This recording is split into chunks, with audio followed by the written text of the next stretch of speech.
you guys. Today I am going to tell you a little story. This is not planned out. This is raw and unedited video. And I'm going to tell you guys about the day I became a mom, because it was 10 years ago today and it was the single most important day of my life. The reason I'm sharing this is because I hope it makes you feel warm, loved, have hope, want something, touch a feeling or an emotion in you. And so I wanted to share this very intimate story. I grew up my whole life. I never thought of growing up since I was a child. My whole life dream was to be a mom. I used to play mom. I used to pretend I'm a mom. I used to have imaginary children. I used to pretend my little brother, my little sister were my children. I was like, you guys see hehe, how she's the mom. I was exactly the same, but from even younger. I was always a little mom. And I knew that I didn't have dreams of a career or becoming a CEO or a doctor, or I didn't have a lot of dreams like that. My dream was to be a mom. I have a picture in my head. My dream was always to have a big house, a loving husband, a dog, a few kids, and to have a daughter. That picture is exactly the same since I was probably 6 years old. It was always me and my family in a family room where we have an open kitchen, like a bar at the kitchen, where I'm cooking, the kids are playing, and then they help me set the table and we serve dinner and we have the dinner together. And that was the picture I've had since I was 6. Growing up, even when I went through my rebellious phase as a teenager, even when I was partying and doing things and trying to find myself and I was lost, that image remained the same. And throughout university, when I started a job, it was always the exact same image in my head. It was that picture. Then I met my husband, fell madly in love, and I was like, he fits the picture so well. He is everything I want to build that life with. And so we got married and we wanted to have babies. And a year passed, no babies. 2 years passed, no babies. Started to see doctors, and then they were like, unexplained infertility. From doctor to doctor. There's a good doctor in London, go to London. There's a good doctor, go to wherever. 4 years later, a lot of failed IUIs, IVF, ICSI, if I remember, that's what it's called. It's a very complicated version of IVF. I was so tired. My body was so tired. So many hormones later. My digestive system was a disaster. My mood swings. My relationship was a disaster. It was a lot. It was a lot. I had enough. I was so tired. My body was absolutely exhausted. And so I went for a pilgrimage to Umrah, to Mecca. And I was so tired, and I just remember feeling like I've had enough. I can't do this anymore. I'm so tired. This wasn't the dream, and I guess it was just a dream, and some dreams don't come true, right? And so I made my peace. Didn't make my peace, but I just started to teach myself to accept that that's not going to happen. It was just a childhood dream, and get over it. Reality is different. And so I asked God that day. It was February 7th, and I asked God, 2011, and I asked God, please, if I deserve to be a mom, because I still have a little bit of hope left in me.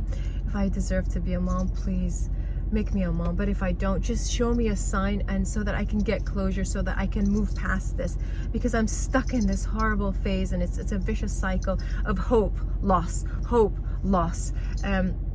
please just give me a sign. Made my peace, came back to Dubai, tried to just get past this. What am I gonna do with my life? Let me figure things out. Let me figure out a different way of being, of changing that dream that I've had my entire life. And then end of February 28th, I found out I was pregnant. April 20th, 2011, I heard Mehe's heartbeat. And then I couldn't believe it. I could not believe this miracle. I told nobody except for my immediate family and I think 2 of my best friends, and that was it. I didn't want anyone to know. It was like I disappeared off the face of earth. I stopped going anywhere. I stopped going out. I had obviously a lot of complications because it was an unexpected pregnancy from somebody who has hormonal issues and all of that. So I had to take a lot of hormones because they weren't sure why I couldn't get pregnant in the first place. So they inject you with stuff to support the pregnancy, even though you are pregnant. And so I was taking it easy, but I wanted this for myself. I couldn't believe, first of all, I couldn't believe this miracle happened to me. And maybe if somebody found out, I was going to get evil-eyed. So I had to stay away from everybody. I was so paranoid. I was so obsessed. I was just in my own world. Didn't want anyone, didn't want anything. I couldn't believe this miracle. And I enjoyed every single moment of it as difficult. It was horrible pregnancy, absolutely horrible pregnancy, not what you see in the movies. I was in and out of hospital all the time for dehydration, for it was just a horrible pregnancy.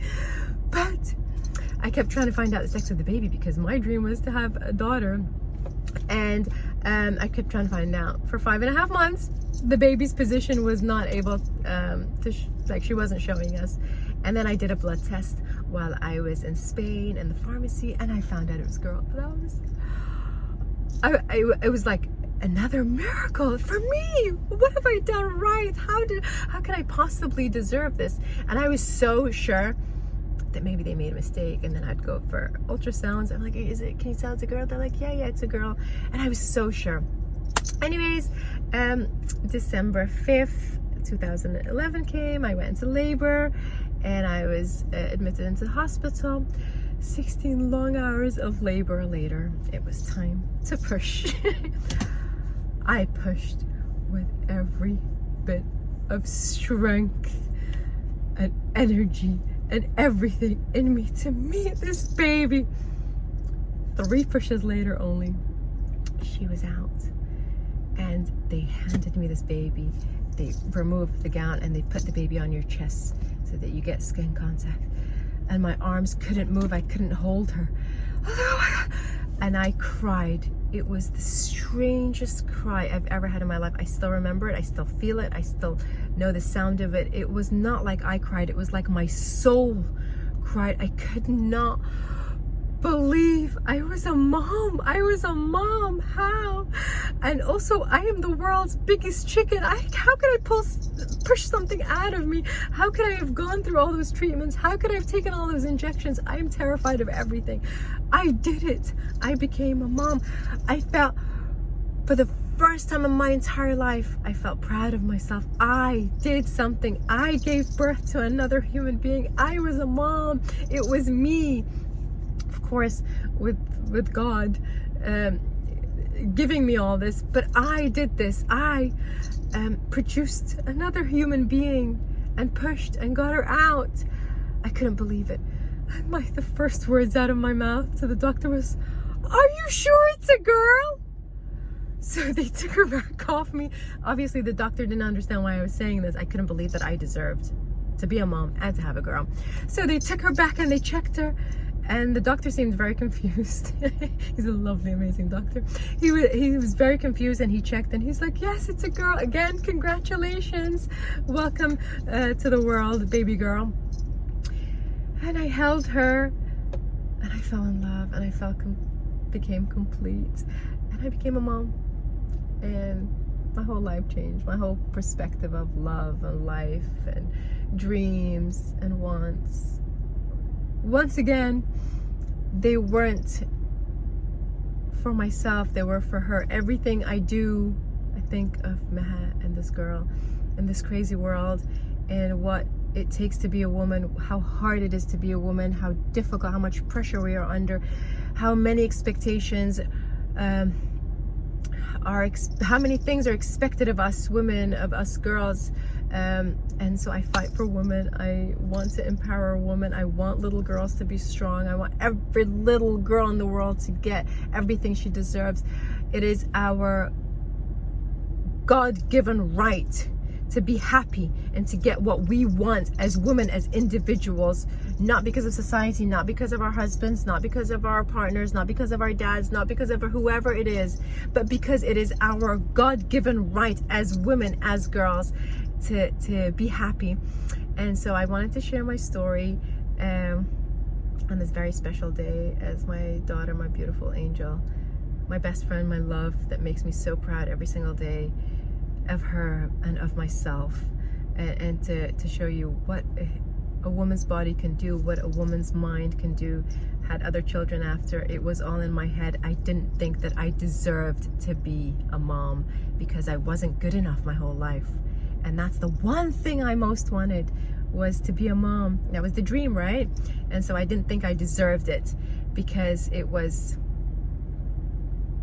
everything I wanted, and I'm not worthy of that, right? Because I'm not good enough to get everything I deserve. And no, I am good enough to get everything I deserve, because I deserve it, and you deserve it, and every woman deserves to get everything she wants, whether it's becoming a mom, whether it's becoming a CEO, whether it's becoming whatever it is that you want to be, a doctor, a lawyer, a goodwill ambassador, whatever it is that you want to be, you deserve it.